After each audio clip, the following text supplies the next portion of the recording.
Assalamualaikum warahmatullahi wabarakatuh. Para sahabat yang dirahmati Allah, kali ini kita lanjutkan pembelajaran kita tentang sukses, husnul khotimah, dan surga. Tema kita kali ini, bahaya menuduh bid'ah. Nah, ini kita lihat para sahabat di kehidupan sehari-hari umat Islam.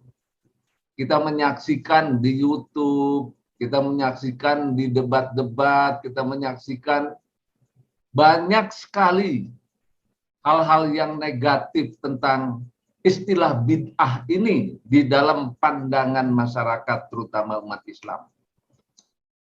Karena memang ada perbedaan pandangan tentang istilah bid'ah yang satu dengan yang lain.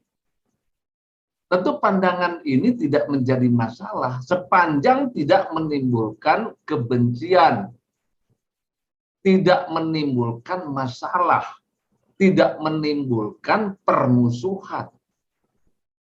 Tetapi untuk istilah bid'ah ini memang yang sudah lama sekali terjadi, itu menimbulkan kebencian, menimbulkan permusuhan, menimbulkan kesalahpahaman.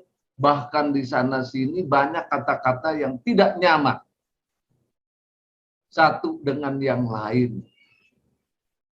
Bahkan istilah bid'ah ini dipakai untuk memojokkan kelompok lain, mengadu domba sesama umat Islam. Kadang-kadang mencari keuntungan dengan istilah bid'ah ini, memojokkan kelompok lain, menuduh kelompok lain melakukan bid'ah, dan kemudian jamaahnya itu menjadi ketakutan. Nah, setelah jamaahnya ketakutan, akhirnya jamaahnya pindah ke kelompok yang menuduh bid'ah itu. Nah, ini akal-akalan terjadi. Jadi memang jadi bahaya sekali itu. Ya, bahaya sekali di kalangan umat Islam ini kalau istilah bid'ah ini tidak bisa dirumuskan secara baik, secara komprehensif, dan bisa diterima semua pihak. Karena itu, para sahabat, saya ingin mengungkapkan betapa bahayanya istilah bid'ah ini. Bila seseorang menuduh bid'ah yang lain, ya kemudian bahaya menuduh bid'ah ini luar biasa, para sahabat. Luar biasa. Nah, karena itu mari kita saksikan slide berikut ini. Nah, ini kita lihat dalam slide ini,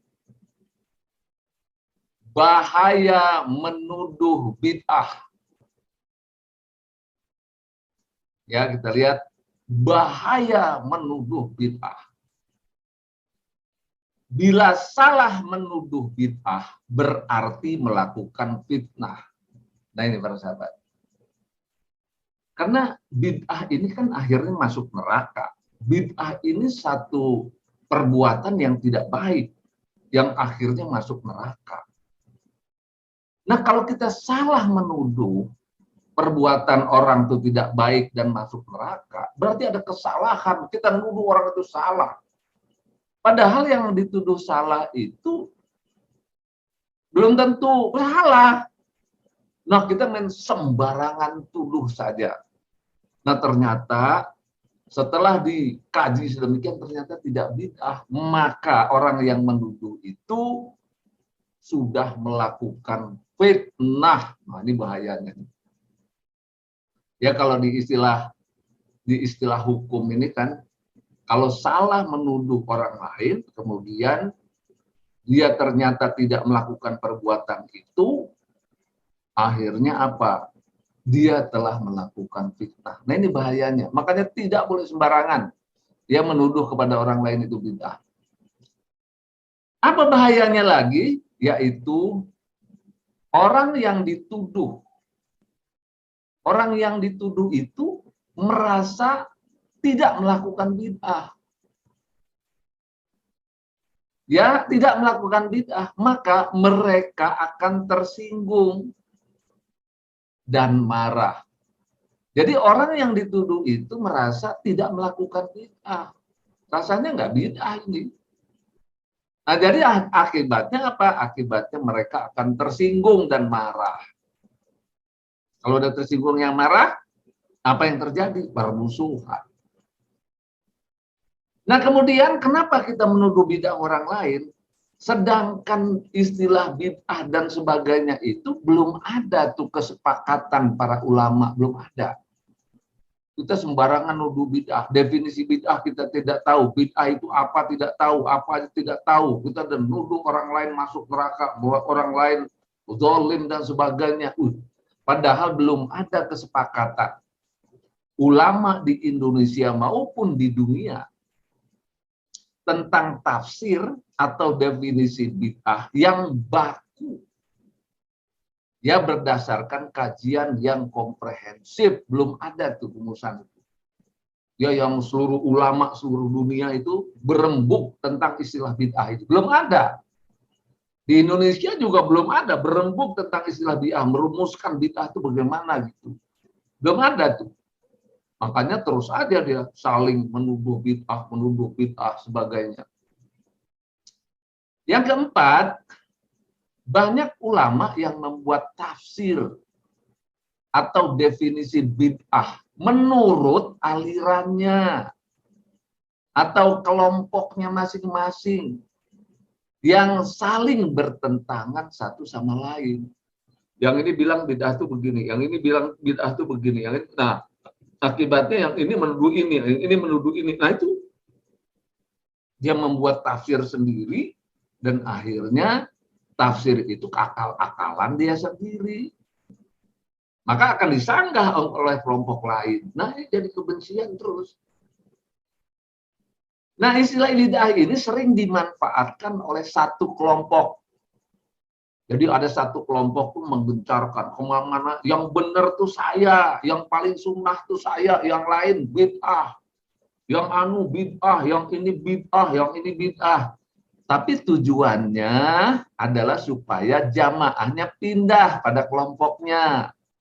Jadi kalau kelompok ini udah tuduh bid'ah, nanti jamaahnya ketakutan, nah akhirnya apa? Pindah ke kelompoknya dia. Nah ini jadi nggak benar kalau begini.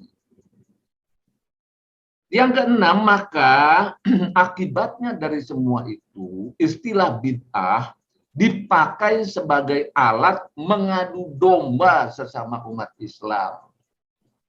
Nah, jadi udah ketahuan nih umat Islam ini istilah bid'ah ini nggak jelas, bisa menimbulkan permusuhan, bisa menimbulkan kekacauan, bisa menimbulkan fitnah saling fitnah, maka dimanfaatkan oleh satu kelompok atau satu umat, ya dipakai sebagai alat mengadu domba. Makanya bahaya sekali nih, ya menuduh bid'ah itu bahaya sekali. Nah ini para sahabat. Nah, bahaya menuduh bid'ah. Nah, kita lihat. Surat Al-Hujurat ayat 12. Al-Hujurat ayat 12. Wahai orang beriman, jauhilah kebanyakan prasangka. Tuh. Kita berprasangka, si anu bid'ah, si anu bid'ah. Prasangka buruk. Sehingga kamu tidak menyangka sangkaan yang dilarang. Oh, si anu bid'ah, si anu bid'ah. Padahal jangan begitu, jauhi itu. Karena sesungguhnya sebagian prasangka itu adalah dosa. Belum tahu apa itu yang dilakukan, belum dikaji secara mendalam, udah main tuduh aja itu bid'ah, ahlul bid'ah. Masya Allah. Coba dikira-kira. Berprasangka buruk, berprasangka kepada sesama muslim. Belum dikaji, belum apa. Nah, akhirnya keburukan yang timbul. Maka Allah katakan di dalam surat Al-Hujurat, sebagian prasangka itu adalah dosa. Kalau belum jelas itu dosa namanya itu. Nuduh bid'ah sembarangan. Makanya bahaya yang menuduh bid'ah. Kalau nggak benar, ternyata dia berdosa nuduh bid'ah itu. Kalau ternyata nggak benar. Nah itu tuduhan yang nggak benar itu jadi fitnah, nah itu jadi prasangka nggak benar, nah itu dosa. Nah, kita lihat lagi di dalam surat Az-Zumar ayat 32. Maka siapakah yang lebih zalim daripada orang yang membuat kebohongan terhadap Allah dan mendustakan kebenaran yang datang padanya. Jadi orang nggak tahu bid'ah, nggak tahu bagaimananya dia lakukan ibadah yang baik, mungkin yang baik menurut ukurannya dia. Nah, tiba-tiba dituduh bid'ah. Berarti kan zalim, membuat kebohongan padahal dia tidak melakukan bid'ah. Menurut ukuran Allah dan Rasulnya itu benar, tetapi ada orang sembarangan menuduh bid'ah. Berarti dia membuat kebohongan. Ya, nah ini membuat kebohongan. Bahaya menuduh bid'ah itu. Nah, ini kita lihat lagi di dalam surat Al-Baqarah 191. Dan fitnah itu lebih kejam dari pembunuhan. Salah menuduh bid'ah berarti fitnah. Nah, fitnah itu lebih kejam dari pembunuhan. Makanya jangan sembarangan tuduh bid'ah. Hati-hati. Bila salah menuduh bid'ah, kita membuat fitnah. Yang fitnah itu lebih kejam dari pembunuhan. Nah, karena itu kita sebagai umat Islam, ya harus berbuat sesuatu kata Allah, dan perangilah mereka itu sampai tidak ada lagi fitnah. Arti memerangi di sini bukan merusak, bukan, tetapi supaya fitnah itu yang diperangi. Fitnah itu supaya tidak ada lagi fitnah itu. Jadi fitnahnya yang tidak boleh. Nah, ini yang harus diusahakan dihilangkan, itu maksud diperangi itu. Supaya fitnah itu tidak ada lagi. Nah, sehingga harus dilakukan sesuatu sehingga fitnah tidak ada lagi. Ini makna diperangi. Ya. Dan agama hanya bagi Allah semata. Nah, jika mereka tidak berhenti, maka tidak ada lagi permusuhan kecuali orang yang zalim. Nah, kalau udah dihilangkan fitnahnya, kalau masih juga ada orang-orang zalim, ya tetap aja. Kalau orang zalim kan musuhnya orang yang baik. Orang yang zalim musuhnya orang yang benar. Nah, kalau itu orang udah alamiah.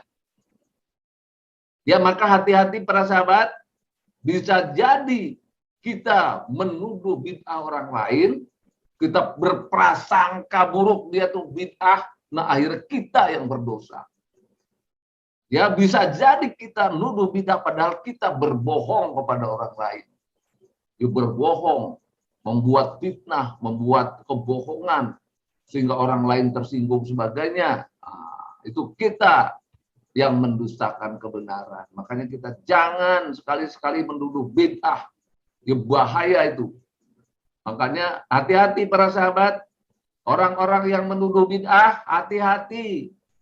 Kalian dalam bahaya kalau menuduh bid'ah kepada orang lain.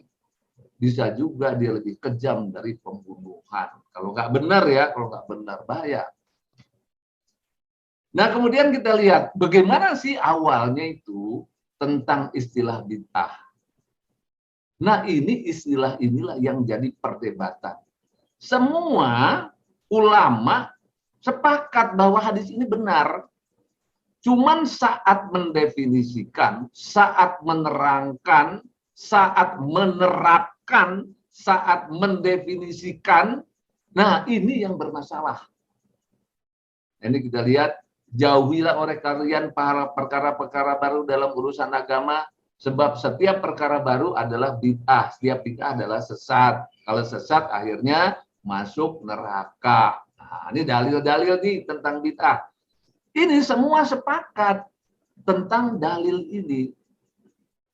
Ya, setiap kesesatan adalah neraka. Hanya menafsirkan, menempatkan istilah bid'ah pada tempat yang tepat dan yang benar. Ini yang bermasalah. Nah, kalau kita lihat di sini, bid'ah yang sesat, bid'ah yang masuk neraka, bid'ah yang mana? Ya harus ada ukurannya. Yang masuk neraka itu harus ada ukurannya. Ukurannya Al-Quran. Yang mana yang bid'ah masuk neraka itu? Nah, ini kita lihat. Yang masuk neraka adalah bid'ah yang membawa kesesatan. Nah, jadi bid'ahnya itu membawa kesesatan.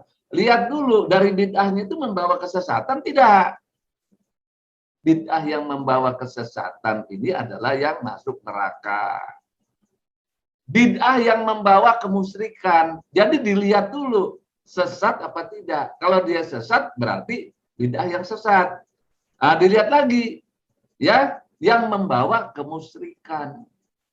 Ah, ini juga yang masuk neraka. Bid'ahnya membawa masuk kemusyrikan. Bid'ah yang membawa kerusakan, kerugian. Nah, ini baru masuk neraka.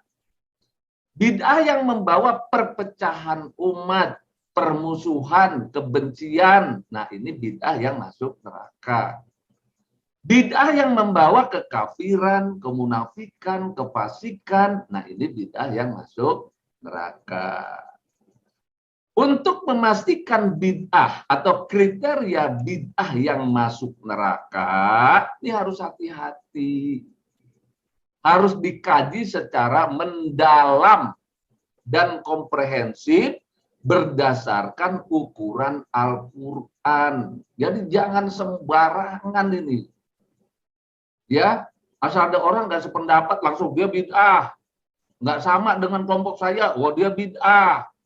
Wah saya begini, dia begitu. Yang benar saya, yang lain bid'ah. Waduh, bahaya itu. Bahaya itu. Maka untuk menentukan dia bid'ah atau tidak, nah lihat kriteria ini.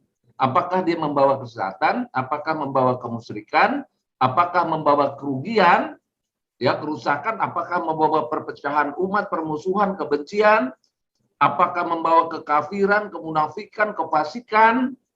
Nah, lihat dulu kriterianya yang masuk neraka itu secara mendalam dan komprehensif berdasarkan ukurannya Al-Quran. Bukan ukuran aliran. Ya, jadi ukuran Al-Quran. Jadi harus benar ini. Kalau enggak bisa bahaya.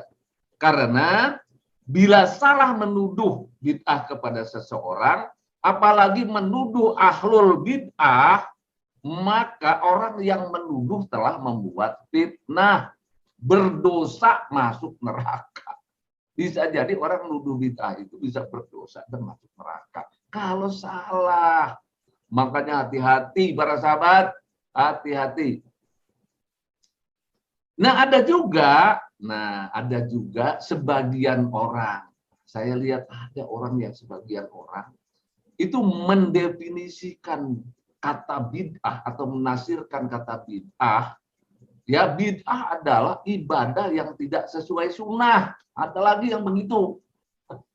Ya nggak tahu dari mana ini istilah ini. Ya bid'ah adalah ibadah yang tidak sesuai sunnah. Itu dari mana ini? Oh lihat dulu tidak sesuai sunnah berarti bid'ah. Ini dari mana ini masalahnya? Ya, atau tidak dilakukan Nabi. Oh itu tidak dilakukan Nabi berarti bid'ah. Ya, berarti bid'ah. Oh ada juga yang bilang, oh itu tidak ada dalil. Nah, kalau kata bid'ah didefinisikan sebagai ibadah yang tidak sesuai sunnah, tidak dilakukan Nabi, atau tidak ada dalil, ini definisi ini adalah kesalahan fatal dan bahaya besar. Hati-hati ini para sahabat, hati-hati. Kalau mendefinisikan bid'ah adalah ibadah yang tidak sesuai sunnah, tidak dilakukan Nabi, atau tidak ada dalil, ini definisi ini adalah kesalahan fatal dan bahayanya besar. Contoh. Nah, contoh ini kita lihat bagaimana dia itu menjadi bahaya. Contohnya ibadah membaca istighfar setelah sholat. Ya, Rasulullah itu setelah sholat itu membaca istighfar. Nah, ini ada hadisnya kita lihat. Ya, ini hadisnya sahih betul dan semua memakai ini. Apabila Rasulullah SAW selesai sholat, sesudah salam, beliau beristighfar 3 kali. Nah, ini sunnahnya begini. Ya, coba perhatikan. Ini dalilnya, sunnahnya, dalilnya, ya, sunnahnya, dalilnya, ya, Rasulullah setelah sholat itu beristighfar 3 kali. Ingat, istighfarnya 3 kali. Sunnahnya begitu. Dalilnya begitu. Nah, ya, beristighfar 3 kali. Ya, dan seterusnya. Nah, ternyata di dalam kehidupan kita, ya, dalam kehidupan kita, orang karena lupa, ya, dia lebih banyak. Ada yang karena lupa, mungkin 2 kali atau 3 kali. Ada yang bisa menikmati istighfarnya bisa 7 kali, bisa 10 kali, bisa berapa saja. Saking dia bisa menikmati istighfar dalam dirinya itu. Ya, ternyata, ya, orang yang beristighfar lebih dari 3 kali, itu artinya tidak sesuai sunnah. Tidak ada dalil. Coba. Maka, kalau ambil definisi yang di atas, istighfar lebih dari 3 kali, atau kurang dari 3 kali, ya tidak sesuai sunnah. Tidak dilakukan Nabi. Tidak ada dalil. Bayangkan tuh. Maka orang kalau pakai definisi ini, kalau tidak sesuai dalil dan tidak sesuai sunnah, dia berarti bid'ah, masuk neraka. Bayangkan tuh. Ya, dengan kesimpulan yang ini, kalau pakai dalil definisi yang seperti ini, kenapa jadi bahaya besar? Coba lihat. Kesimpulannya, apabila setelah salat membaca istighfar kurang atau lebih dari 3 kali, berarti tidak sesuai sunnah, tidak ada dalilnya, maka tergolong bid'ah dan masuk neraka. Bayangkan ini para sahabat, orang baca istighfar masuk neraka. Karena definisi ini definisi yang salah dan bahaya ini. Nah, ini contohnya, bagaimana orang baca istighfar bisa masuk neraka coba? Karena dalilnya itu beristighfar Nabi setelah sholat 3 kali. Nah, inilah yang bahaya ini diterapkan. Belum lagi ada masalah-masalah yang lain, ibadah-ibadah yang lain yang dilakukan sangat bagus, sangat baik sesuai dengan Al-Quran. Ya, tetapi karena tidak sesuai dengan sunnah, tidak ada sunnahnya, 3 kali ini misalnya yang ini 3 kali, hitungannya 3 kali, akibatnya orang baca istighfar yang kurang dari 3 kali atau lebih dari 3 kali setelah sholat, itu masuk neraka. Nah, ini bahayanya definisi. Ini bahayanya definisi. Nah, maka saya sebut ini definisi, ya, definisinya adalah sebuah kesimpulan yang sesat, salah, dan membuat fitnah. Ya, nah karena tidak sesuai dengan kriteria Al-Quran, di mana membaca istighfar merupakan perintah Allah dan mendapat pahala. Ya, nah ini masalahnya. Perintah Allah dalam Al-Quran membaca istighfar berapapun. Ya, sementara di dalam dalil kalau habis sholat 3 kali. Begitu lebih dari 3 kali atau kurang 3 kali masuk neraka kalau pakai definisi ini. Ya, padahal menurut definisi Al-Quran, ya, itu orang baca istighfar itu perintah Allah dan mendapat pahala. Nah, karena itu dia, kalau kesimpulannya seperti ini, ya, ini sebuah kesimpulan yang sesat, salah, dan membuat fitnah. Sekali lagi saya ulang, dari penjelasan-penjelasan tadi, ini sebuah ikhtiar kita. Agar kita umat Islam, ayo kembali untuk bersatu. Ayo kembali untuk merumuskan istilah bid'ah ini bersama-sama. Jangan sampai istilah bid'ah ini membuat permusuhan. Jangan sampai istilah bid'ah ini justru membuat perpecahan. Jangan sampai istilah bid'ah ini membuat orang lain Dia menjadi alat bagi mereka untuk mengadu domba umat Islam, dan itu sudah terjadi. Karena itu para sahabat, kita yang paham, hati-hatilah menuduh bid'ah ke orang lain. Karena bila salah menimbulkan fitnah. Ya, karena itu bahaya bagi orang yang menuduh bid'ah. Bila salah dia berdosa, dan yang menuduh itu bisa masuk neraka. Mudah-mudahan bermanfaat. Assalamualaikum warahmatullahi wabarakatuh.